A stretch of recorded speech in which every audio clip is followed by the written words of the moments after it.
Welcome back, guys. If you've watched my channel, I have a few shorts where I've shown how I've restored these vintage RU-MER reels, RU-MER Pacific reels. They're usually from the 50s, and I like restoring them, removing all the paint and either powder coating them. I picked up this one, which appears to have a lot of spray paint, black spray paint. And what I'm going to do is I'm going to remove all the paint, and probably I'm going to try to polish this one in the aluminum, but that's going to be a project in quite some time because I've been very busy lately. But I am going to take it apart and show you guys how to take it apart. I had a gentleman ask me on the video if I could do a video on taking it apart, and it's taken me a while to do so, but I apologize for that. But I'm going to show you today how to take it apart. So let's get started. You're going to need a good screwdriver set with thin tips. So the flat heads on these, some of them are very thin. I suggest you get yourself a nice set. It doesn't have to be that expensive, just a good set that brings a lot of thin tips. What I mean by thin is, as you can see, it's almost, very, very thin, almost like a razor thin, because you have some very small screws that you're going to need to get to. So yeah, a good set is going to help. You don't want to strip the head of those screws. You definitely won't be able to take the reel apart if you do so. So what we're going to do first, we're going to remove this spool here. We're going to remove this part here. Okay, it has a spring. The spring won't come off. It stays in there. It's going to have a washer. There's the washer. It's going to have that flange. When you put it back, make sure that flange goes in here like that. See, it has a space for it. If it doesn't go on like that, you won't have drag on it. So there's your washer. You should have a drag. See, here it is. There's your drag washer as well. So when you remove that part, you have these three parts. Now we're gonna remove also the bailless section here. It has two flat heads, one on the top and one on the bottom. I usually find the bottom to be a little easier to take out, and it slides out. Remember, these reels from the 50s, some of them have been taken care of, others haven't. So if there's a part you get to that, look, this one came off easily, doesn't want to come off, remember, just be patient. Put some WD-40 or some type of lubricant on there and wait a couple of hours or the next day and do it the next day. You don't want to ruin it. The parts are harder to come by now. Before, there were a lot on, you can find a lot on eBay. So basically, once you remove the screw, this comes off. So it has a little square thing. It comes off of there. And get the back of a screwdriver, tap it. If you find that it's not this one, apparently it's moving easily. If it doesn't, again, pour a little WD-40 there, leave it a day or so, and then try it. You don't want to force anything. See, this one's coming out easily, so I'm just pushing it out, pushing it forward. I always take a picture of the position it goes on, because everything you take apart, take a picture of it. That'll help you put it back, and you won't have a problem. Okay, there it is. I'm going to slide it out, and there it is. So that's your bailless, which is composed of these three parts. This, the screw, and the top part. Okay. Now we're going to come and remove the handle. The handle, you just twist it and it comes off. So just spin it. I'd say clockwise. Yeah, you spin it clockwise and it comes off. Okay. Now we're going to remove these three screws. Okay, we're going to come over here. I'm going to remove these three screws.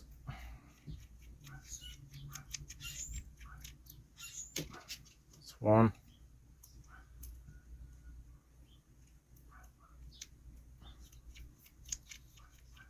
that's two,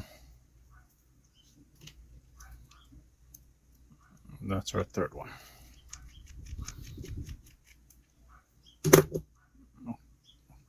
Again, this cap might be a little stuck, so all you got to do is get the back of a screwdriver, plastic part, give it a tap here, and there you go. It came loose. You're gonna remove it. You're gonna see it's gonna have this section, this sprocket there, which we'll slide it right off now, and you have this section here. So first we're gonna take this section apart. Just pull, this will come off like this, put it to the side. Have a rag, you're gonna get a lot of grease on your hands depending on how well it was maintained. Now this section, take a picture of it. Remember, the spring has to be this way activated, grabbing on this lever, and this is the little knots where the lever grabs on. So we're going to start by removing the top one, this one here.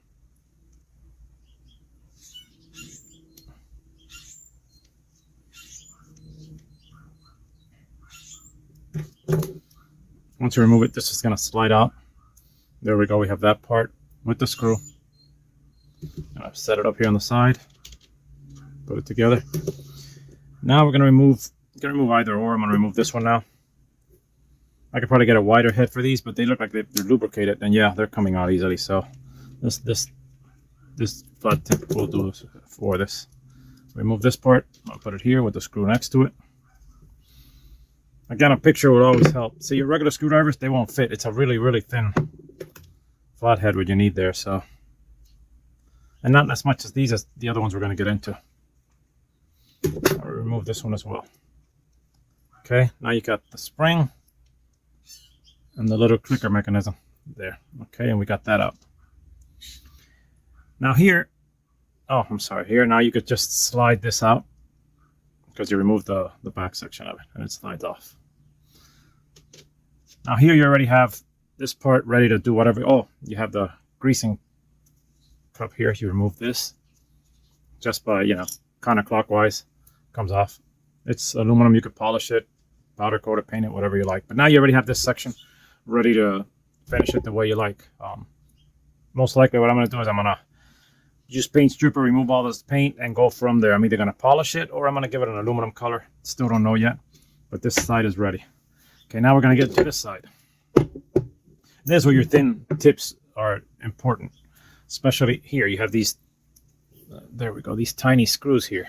So you want a tip that'll go in there perfectly.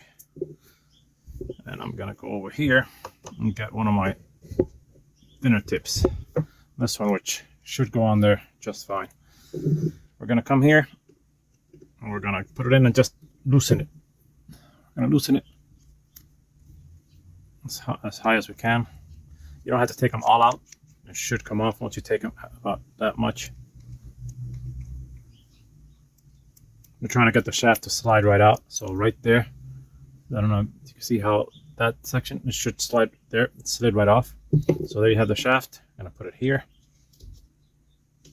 Get the handle out of the way. We have the shaft there. Okay, now this section, I could just pull right out. You can see. We're going to put it right over here next to the shaft so we know it's with the shaft. You can put it on the shaft if you want. When you go put it back, you got to make sure the screws go on those two notches right there. So once you have it in there, when you're sliding it in, just look that they're there. And you'll know because it has to screw in. If they're not in the notch, they won't go down. So you'll know when you're doing it. Okay, now we got to remove this section. This section's a tricky one because as you can see when I spin this here, you're going to come up, there's one screw there and there's two screws. But once you remove those two screws, underneath that little plate is going to move around. I'll show you right now. We're going to remove those two screws first. Let me put a little wider tip on there since the screws are wider. Again, you might be able to do it with just one small tip, but I don't want to strip any of the other heads. So we're going to go here. You can see right there. You move this till you could see them. I see it there. If they're a little hard, you can always get like this section of the set or the screwdriver itself. Put it on there, you put it here, and you give it a tap with a little tap. That tap usually gets them loose. They did put quality screws on these, so it's not like they go bad. So they, okay, that one. There we go. There we go, coming out.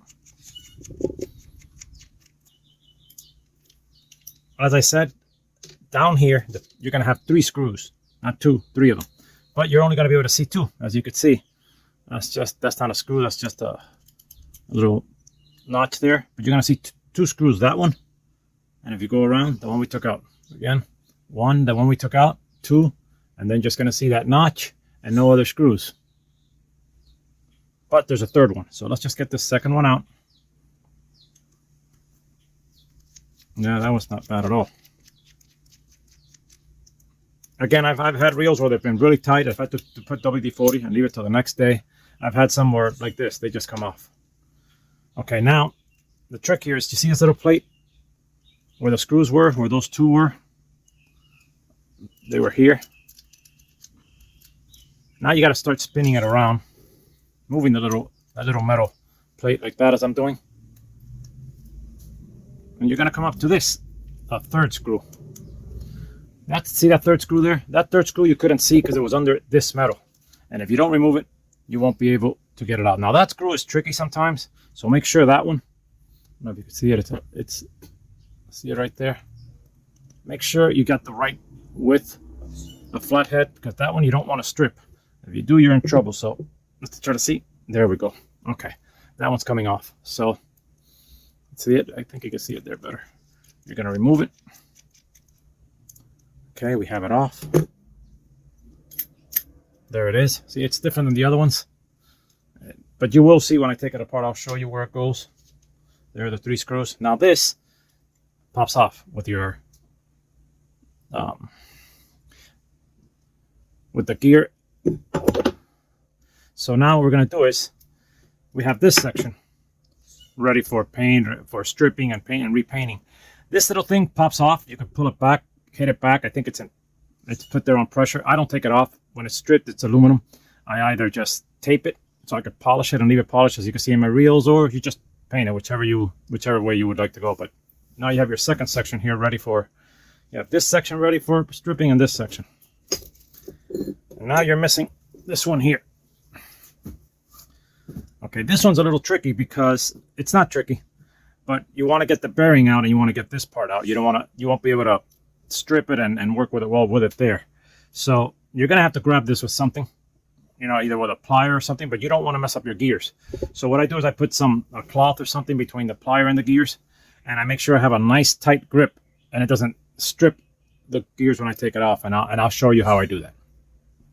Okay, so basically how I do that is I grab a pair of pliers, and I'm going to be grabbing it in this section here, but I'm going to use a nice thick, what I'm using here is a towel. I'll probably put it double so I make sure I don't hurt anything there. Actually strip, I don't want to strip the gear. And you're going to go counterclockwise. It's going to be hard. Make sure you're making a lot of pressure here with the towel so you don't mess up the gears. And you're going to go counterclockwise. Again, make sure it doesn't strip. And make sure you have it right. Again, it's tricky, but the key here is take your time. If you see that it is too tight, again, WD-40 and wait. Okay, actually, I'm sorry. It's clockwise where you go. Counterclockwise is tightening it. It's clockwise. So remember, to remove it, it's clockwise. See? Now, you can remove this. Please don't do it counterclockwise because you'll mess it up and it won't come off. It's clockwise. So we're going to go clockwise. As you can see, it is coming off. It's weird because we figured taking it out is counterclockwise, but it's clockwise and it removes it. So now you've got your gear here, and you see we didn't strip it. It has a little mark, but nowhere we didn't do nothing, no damage to it. And you have your ball bearing. Put that to the side. And now you have your part ready to powder coat or do whatever. What I do is, in those little sections where I have screws, if I'm going to powder coat, I put a little piece of tape. Even if I'm going to paint, I put a little piece of tape. I also put here in this little round section. Anywhere where you don't want paint, a little piece of tape will do. But that's it. You have the whole reel. I'll show you. Again, your tools are important here, and patience just as important. If something doesn't come off, WD-40 it and wait till the next day. Here are all the parts of the reel ready to go. And I'll show you right now. All the parts. Here they are. All your parts are there and your reel is taken apart. Remember, removing this is clockwise, not counterclockwise. My mistake. And make sure when you do grab it with a plier, you do have a towel or some type of rag or something. You don't want to strip this when you do it. You want to leave it as nice as possible. With all the years it has of use and everything, look how nice it is. Other than, you know, little grab and stuff, but it is in real nice shape. So they made these things to last. This one has a bad tooth here and here, but I have an extra part of this. I do suggest if you do see these reels, buy them. And even if they're in terrible condition outside, there are parts you'll have to rebuild them. And if yours break, you'll have extra parts. But I always love fishing the classics. They're not as smooth as the new reels, but you know, it's just an awesome feeling when you're fighting the fish and really putting putting you almost evenly, you know, when you go with one of these reels, especially for the big ones. I hope you guys enjoyed the video. If you enjoyed it or know anybody who might benefit from it, please share it with them. Remember, I'm always wishing you the best, and until next time, one love.